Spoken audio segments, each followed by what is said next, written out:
Paz do Senhor Jesus a todos vocês. Estamos dando início a mais um culto nessa quarta-feira. A todos vocês que nos acompanham pelas redes sociais, Facebook e YouTube, que a paz do Senhor Jesus esteja com você. Não esqueça de dar um like aí no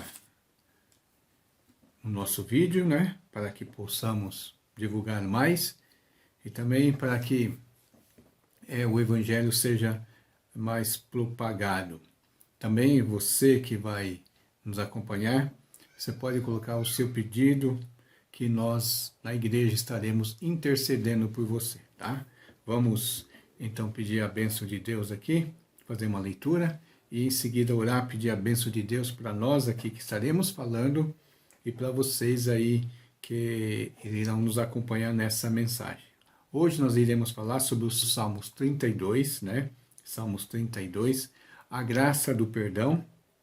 Vamos ler então o Salmo 32 e depois fazermos a oração pedindo a bênção de Deus. É o Salmo 32, Salmo de Davi, Salmo didático, a bem-aventurança de quem recebe o perdão. O Salmo começa assim: Bem-aventurado aquele cuja transgressão é perdoada, cujo pecado é coberto. Bem-aventurado é aquele a quem o Senhor não atribui iniquidade e em cujo espírito não há engano. Enquanto me calei, os meus pecados envelheceram os meus ossos. Enquanto calei, os meus pecados envelheceram os meus ossos.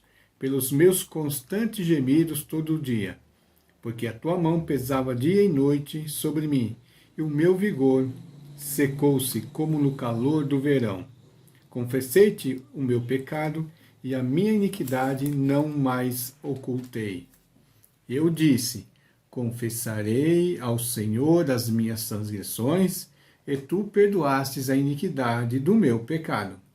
Sendo assim, todo aquele que é piedoso te fará súplicas em tempo de poder te encontrar. Com efeito, quando transbordarem as muitas águas, não a atingirão. Tu és o meu esconderijo, tu me preservas da tribulação e me cerca de alegres cânticos de livramento. Eu instruirei, lhe ensinarei o caminho que você deve seguir, e sobre as minhas vistas te darei conselho. Não seja como o cavalo ou a mula, que não tem entendimento, que são dominados com freios e cabrestos. Do contrário, não obedece a você. Muitos são os sofrimentos dos ímpios, mas os que confiam no Senhor, misericórdia os cercará. Alegrem-se no Senhor e regozijem-se os justos, exultem todos vocês que são retos de coração. Amém.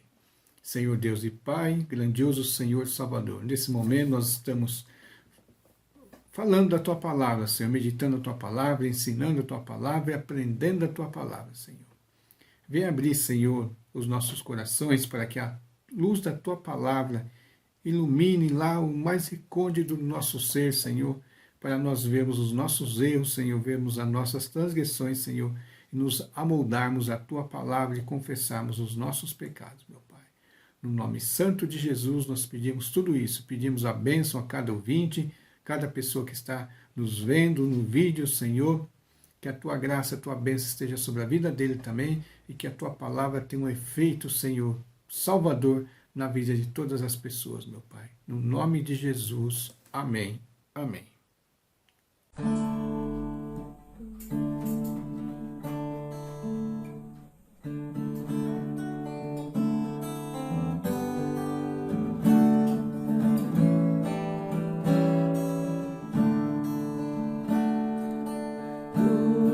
Pecado te queres livrar, seu sangue tem poder, sim, tem poder.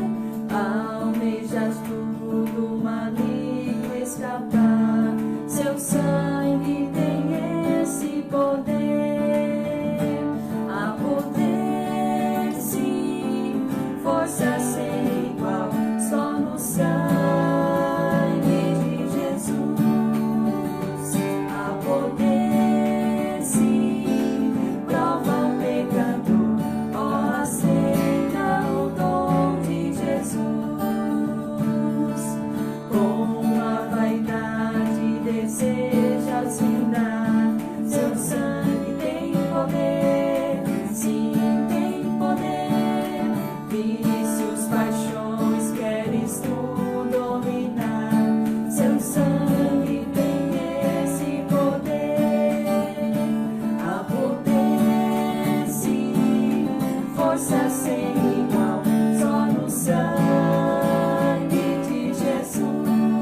manchas te pode tirar. Seu sangue tem esse poder. Há poder, sim, força sem igual, só no sangue de Jesus.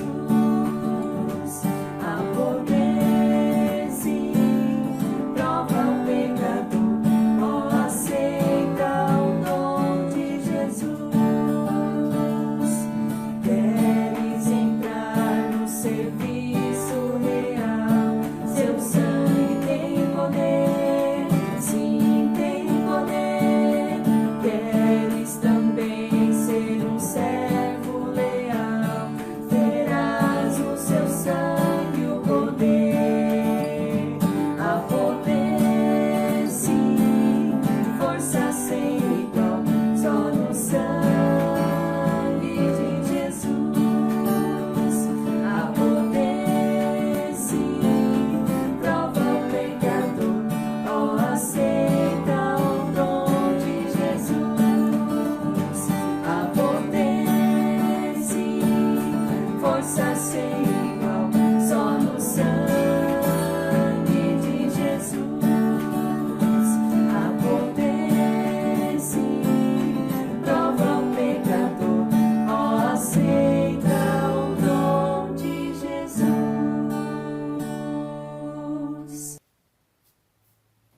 Vamos então à mensagem da palavra de Deus. A graça do perdão. Salmos 32, né? A graça do perdão. O Salmo 32, né? Salmos 32, Salmo de Davi, está entre uns salmos de penitência, né? Tanto um salmo de penitência, né? De perdão, de petição, de confissão de pecados, como também um salmo de ação de graça, um hino de ação de graça, né? E nós vemos nesse salmo aqui, logo no início, nos 4 primeiros versos, 2 estados da pessoa, né? O verso 1 e 2 fala sobre o estado da graça.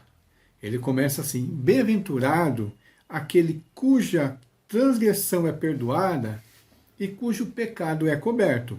Bem-aventurado é aquele a quem o Senhor não atribui iniquidade, em cujo espírito não há engano. Ele não está falando de uma pessoa aqui que foi incorruptível. Ele não está falando de uma pessoa aqui que nunca pecou. Ele está falando de um estado de graça, um estado que a pessoa que recebeu a graça do Senhor, recebeu a bênção do Senhor, ali dos perdão dos pecados, e está vivendo nessa bem-aventurança, nesse espírito de felicidade, né? Dessa verdade na vida dele. O outro estado é o estado de pecado, que é o verso 3 e 4, diz assim: enquanto me calei, os meus pecados envelheceram os meus ossos. Enquanto calei os meus pecados, envelheceram os meus ossos, pelos meus constantes gemidos todo dia, porque a tua mão pesava dia e noite sobre mim, e o meu vigor secou-se como no calor do verão. Podemos aqui trabalhar um contraste, né? O estado da graça e o estado da culpa, né? O estado do perdão, o estado da culpa, que é colocado para nós, né? O antes e o depois, né? Primeiro vem o depois, mas o salmista aqui lembra-se do estado que ele estava, né?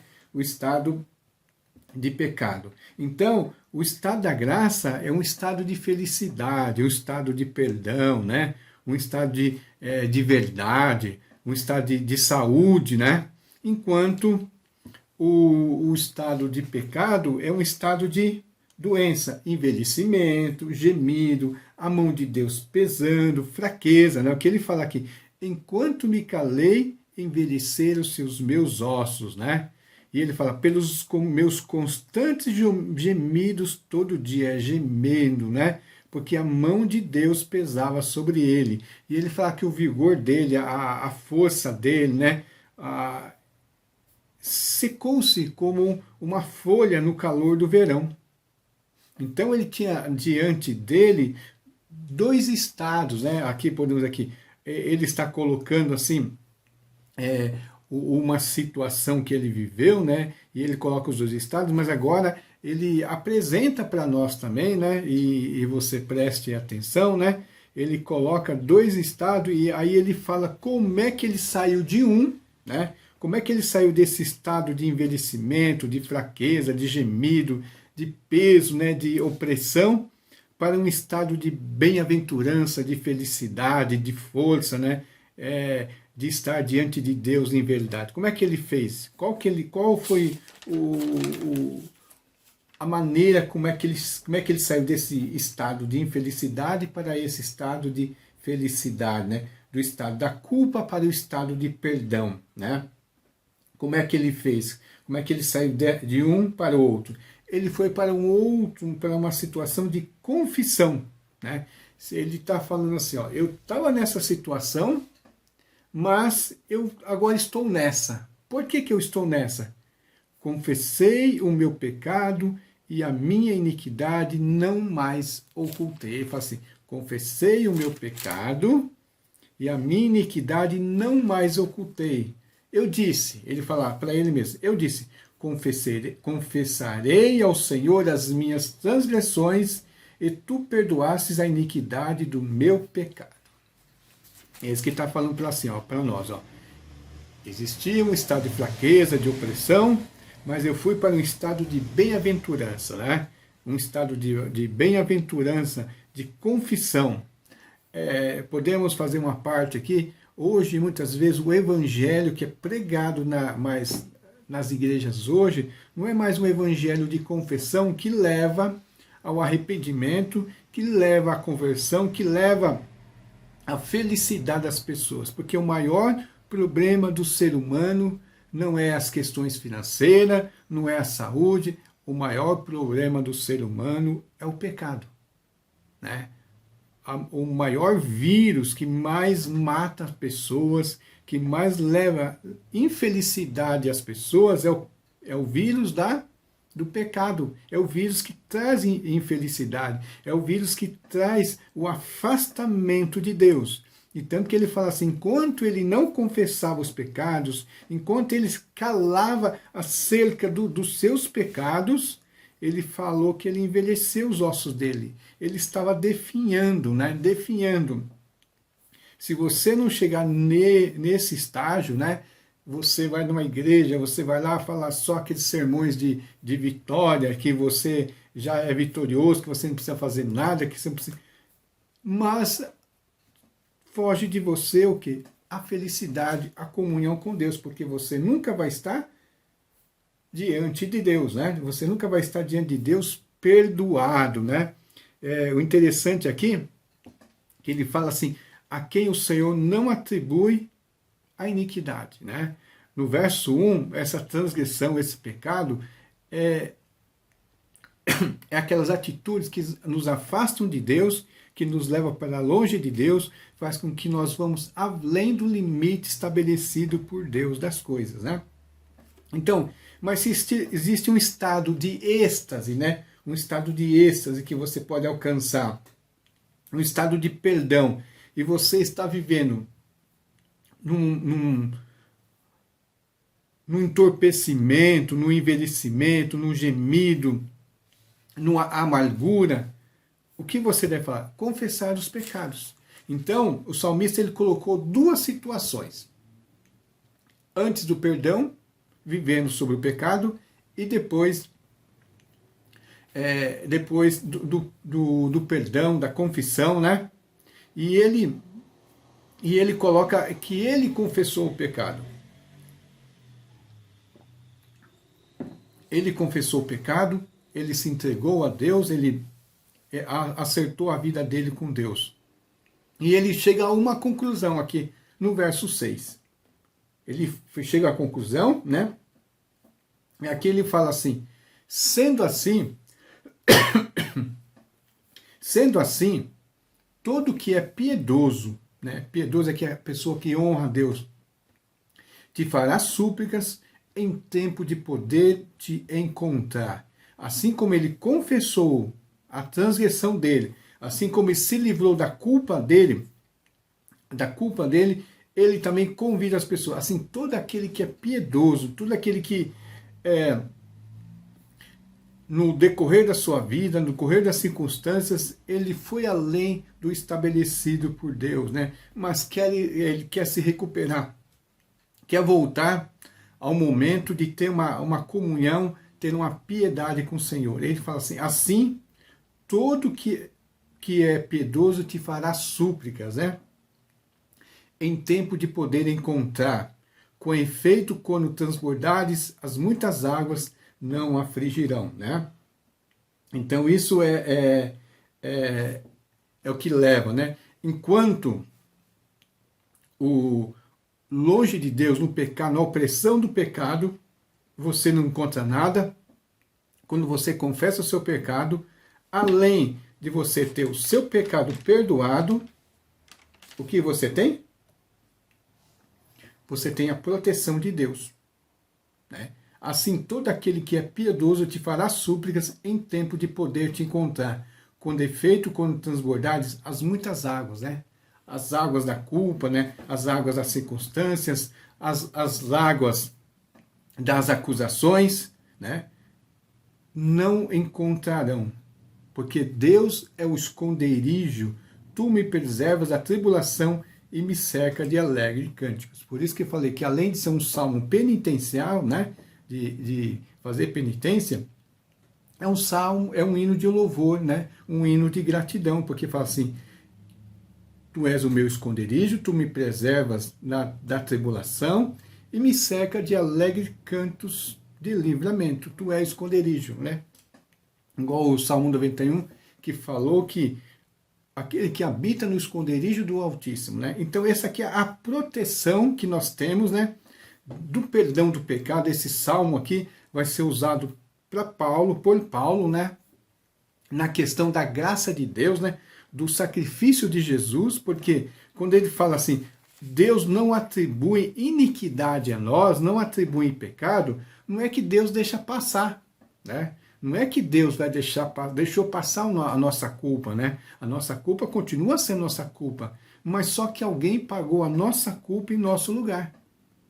Por isso que aqui que Deus é o nosso esconderijo, Deus é a nossa proteção, né? Jesus é a nossa proteção. Qualquer acusação, né, hoje contra nós, né, que pode vir com muitas águas, e isso nós devemos colocar em nossa mente, em nosso coração, quando nós sentimos coagidos, né, sentimos coagidos pelas circunstâncias, pela acusação do inimigo, para que nós decaiamos do nosso estado de felicidade, de bem-aventurança diante de Deus, e venha uma tristeza de acusações de coisas que já foi pago por Jesus Cristo, né? Não foi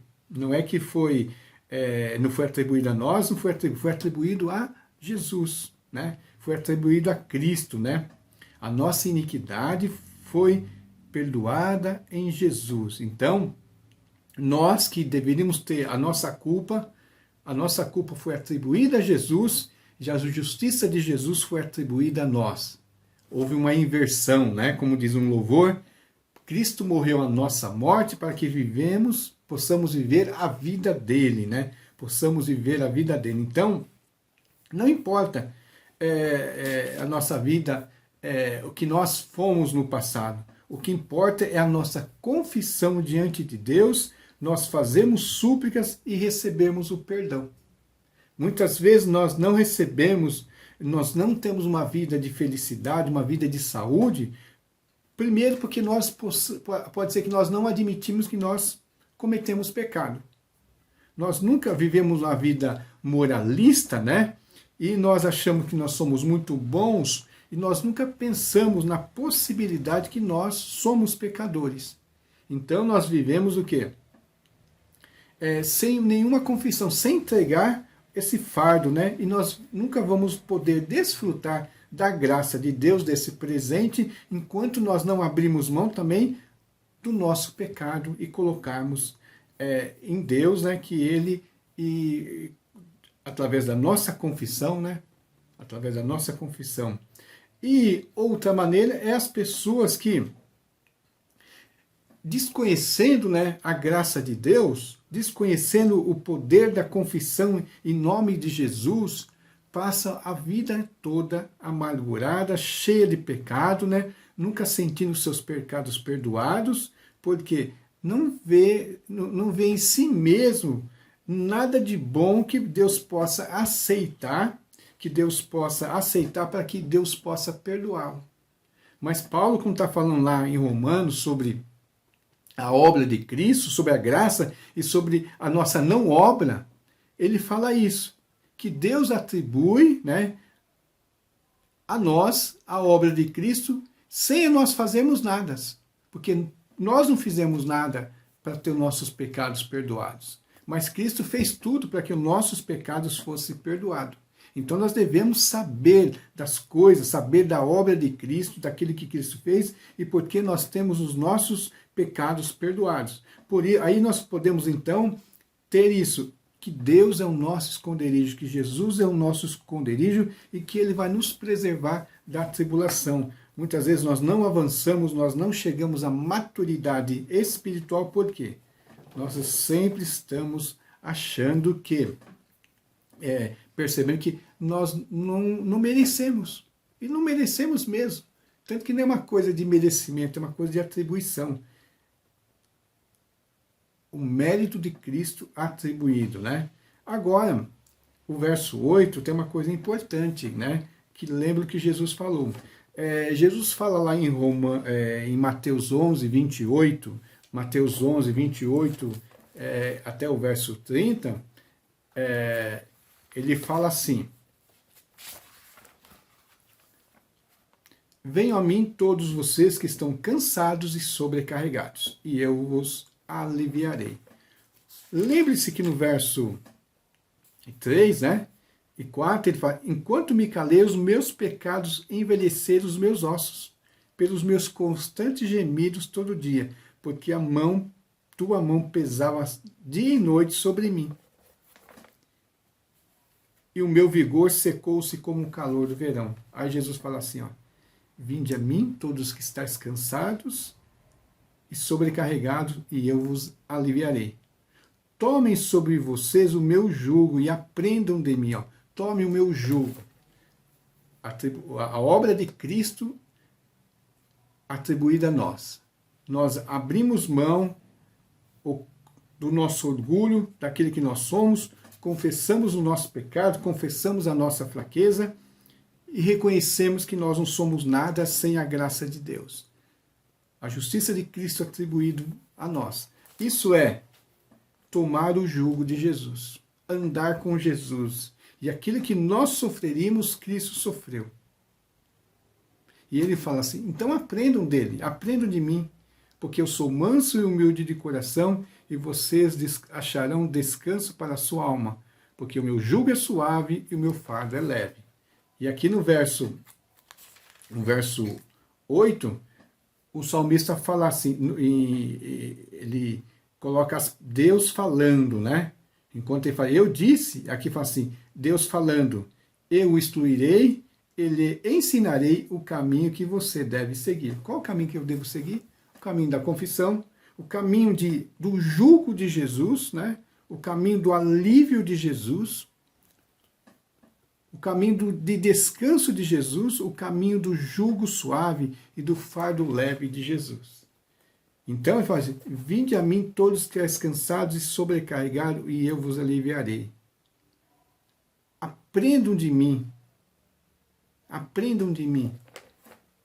Aprender não só daquilo que Jesus está falando, mas aprendam o que ele fez. E ele fala para nós, muitas vezes nós cristãos somos dessa maneira, né? Vem de assumir logo nossos pecados, confessar nossas falhas, nossos sofrimentos, livrar os nossos orgulhos para desfrutar da bem-aventurança, do perdão dos pecados, nós mantemos, né? Mas aqui fala, eu instruirei e lhe ensinarei o caminho que você deve seguir, e sobre as minhas vistas eu te darei conselho, né? Sobre as minhas vistas. no Antigo Testamento, sempre quando Deus fala assim, que ele colocar os olhos dele sobre nós, né? Ele olhar para nós, né? Fazer o rosto dele estar olhando para nós, é motivo de felicidade, porque ele vai estar nos guiando. Ele fala assim, ó, sobre as minhas vistas te darei conselho, você estará diante de mim para aprender de mim. Né? Mas ele fala uma advertência, né? Não seja como o cavalo ou a mula, que não tem entendimento. Por isso, assim, aprendam de mim. Aqui está, eu instruirei. E lá, aprendam de mim. Muitas vezes nós sofremos porque nós não aprendemos a verdade de Deus. Né? Jesus disse, conhecereis a verdade e a verdade vos libertará. Nós temos que aprender a verdade revelada nas Escrituras Sagradas, as verdades de Deus, que a Bíblia é a palavra de Deus para nos consertar, para nos redarguir, para nos melhorar, para nos transformar.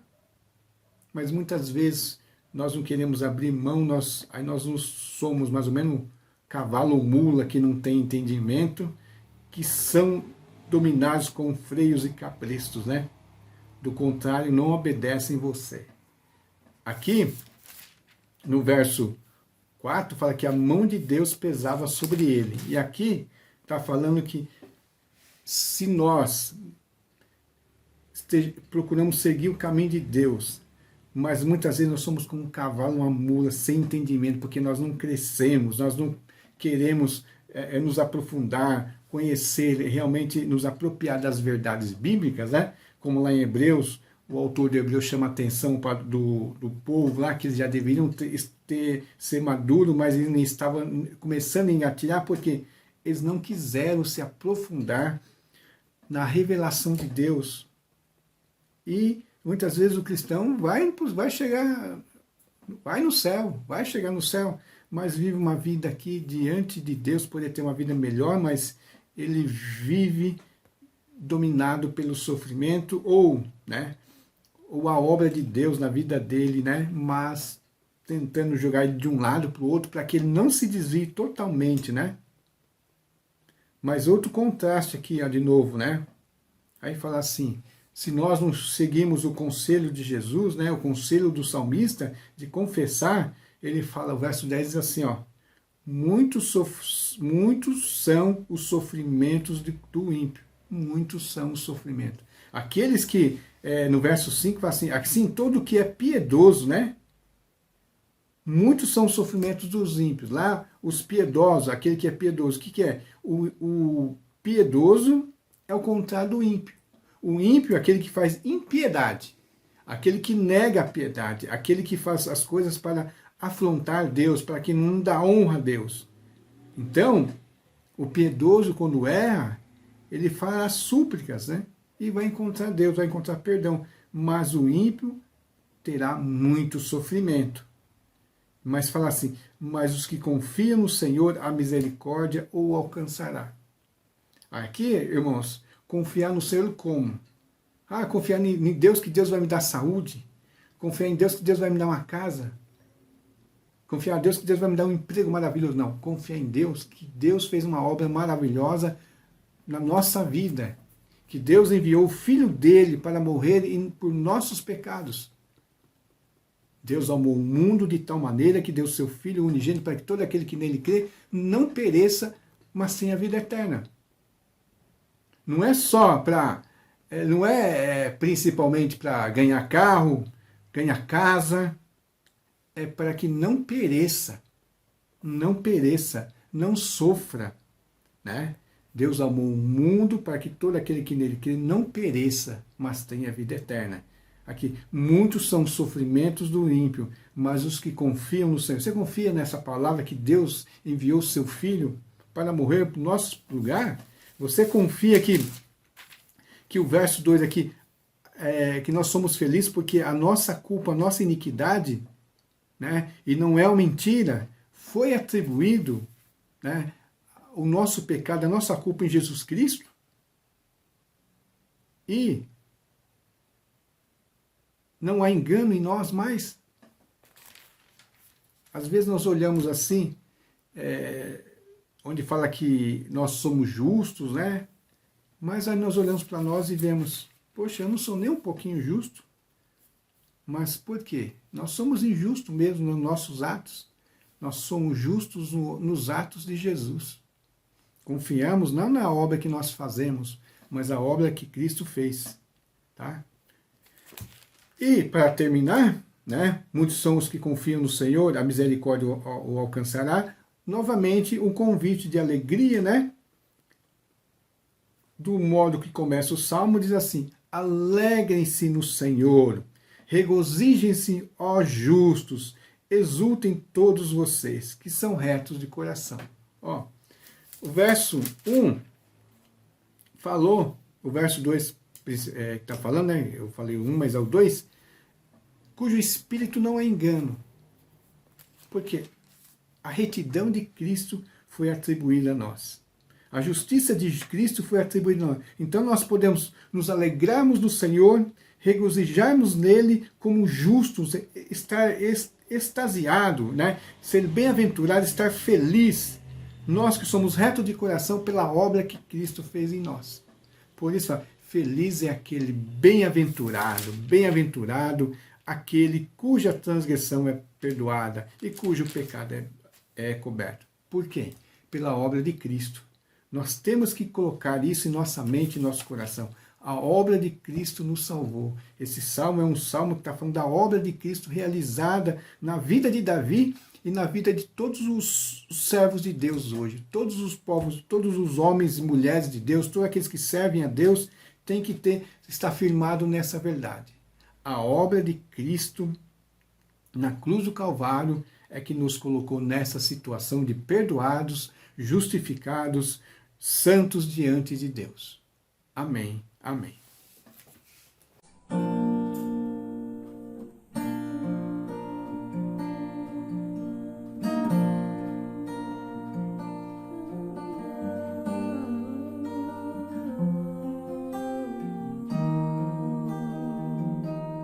Venho a ti me confessar, pra minha alma descansar. Sem tuas mãos perdido estou, guia-me por teu amor.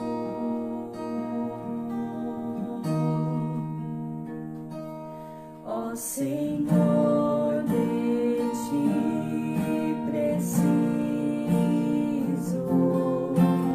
mais e mais preciso,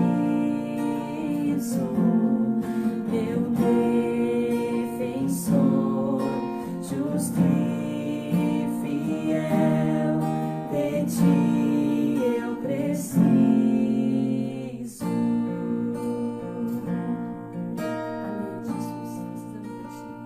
Se estou perdido, encontrar graça, e onde a graça tu estás.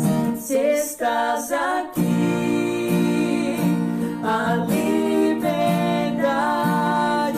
tua vida em mim é santidade.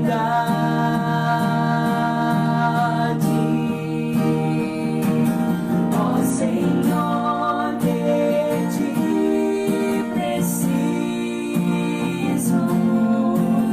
mais e mais preciso, meu defensor, justo e fiel, de ti eu preciso. Ó Senhor, de ti preciso, mais e mais preciso, meu defensor, justo e fiel, de ti eu preciso.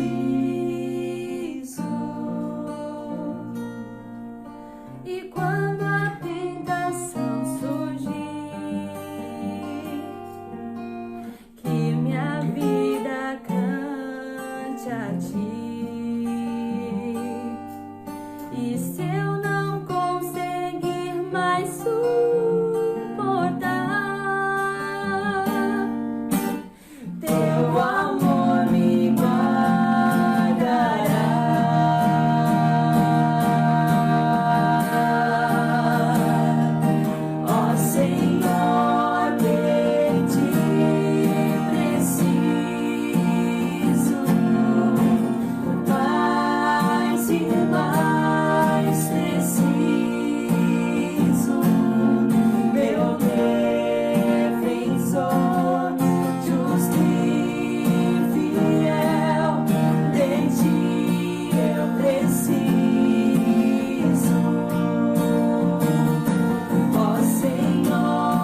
Assim, vamos orar então, pedir a bênção de Deus para você que colocou seu pedido aí na rede social.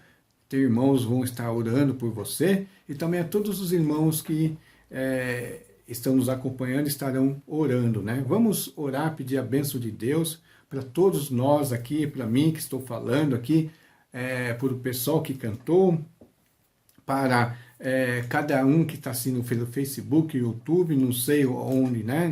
Mas nós iremos interceder por você e vocês estarão intercedendo por nós. Senhor Deus, ó Pai, obrigado por esse momento que nós passamos na Tua presença, Senhor, ensinando e aprendendo a Tua palavra. Desse salmo, Senhor, da felicidade de nós recebermos o perdão dos nossos pecados, Senhor, não pelos nossos méritos. Porque nós somos pecadores, Senhor, somos injustos, Senhor. Nós andamos por caminhos tortuosos. Assim, a nossa iniquidade é grande, Senhor. Mas Tu perdoou nossos pecados, Senhor. E isso nós aprendemos através da Tua revelação, Senhor, das Tuas Escrituras Sagradas, Senhor. Ó Deus, que cada um compreenda isso, Senhor, que tenha os seus, se eles confiarem e confessarem inteiramente os pecados a Ti, Senhor. Confessarem as transgressões, Senhor. Confessarem as ofensas que têm feito contra Ti, Senhor. Tu vai perdoá-los, Senhor, e vai restaurá-los, Senhor, a condição de servos, Senhor, de homens de Deus, de mulheres de Deus, de pessoas que servem, pessoas felizes, Senhor. Pessoas que vão viver eternamente contigo, Senhor, meu Pai. Ó, meu Deus, eu peço a Tua bênção sobre cada um, Senhor. Muitos ali colocaram os seus pedidos, colocaram as situações. E além da salvação eterna, Senhor, para viver nesse mundo, Senhor, precisamos, Senhor, de algumas soluções para a nossa vida, Senhor. Saúde, Senhor. Trabalho. Perdão, Senhor. Todas essas coisas nós precisamos, Senhor. Em nome de Jesus nós pedimos tudo isso, meu Pai. Em nome de Jesus. Amém. Amém. Assim chegamos ao final do culto, né? Que Deus possa ter ricamente abençoado você, tocado em seu coração, falado com você tremendamente, modificado a sua maneira de entender as Escrituras, né? E também sentir-se perdoado, né? E não só sentir, mas perdoado realmente, que você tenha feito a confissão dos seus pecados diante de Deus. Vamos nos despedir com a bênção apostólica. Que a graça do Senhor Jesus Cristo, o grande e eterno amor de Deus nosso Pai e a comunhão do Espírito Santo seja com todos nós, desde agora e para todos sempre. Amém. Amém. Te amo.